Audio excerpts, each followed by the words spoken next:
Have you ever found yourself needing a yarn.lock file, but wanted to avoid the hassle of creating a node modules folder? It can be a bit tricky, but don't worry, you're in the right place.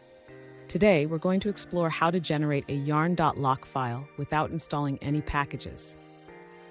I totally get it. The last thing you want is to clutter your project with unnecessary files when all you need is that yarn.lock.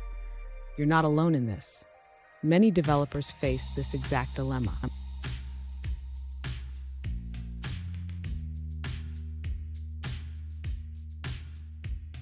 Here's the specific question we're addressing today. One user asked, is it possible to generate a yarn.lock file from my package.json without creating a node modules folder? If this sounds like your situation, stick around as we dive into the solution. So, why would you want to do this? Generating a yarn.lock file without installing packages can help you maintain a clean project environment, especially when you're just setting up or testing configurations. Let's break down how this works. And don't go anywhere. I have a special tip at the end that will make your package management even smoother.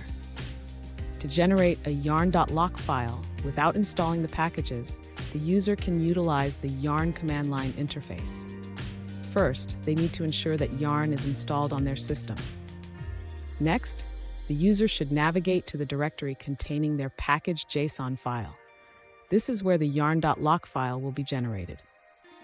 Now the user can run a specific command to generate the yarn.lock file without installing the dependencies.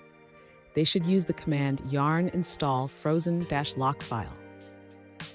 This command will create the yarn.lock file based on the package.json without installing the actual node modules.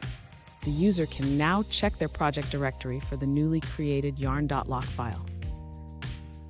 Fun fact, did you know that the yarn.lock file is crucial for ensuring consistent installations across different environments?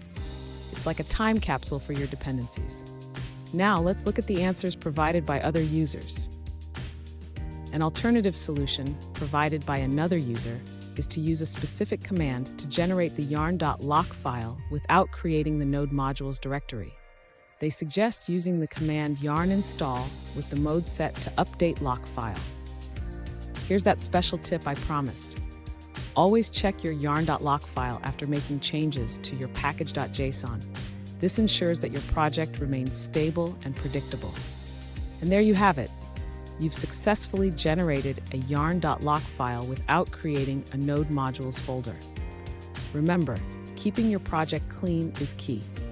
If you found this video helpful, hit that subscribe button for more tips, and don't miss our next video on optimizing your package management.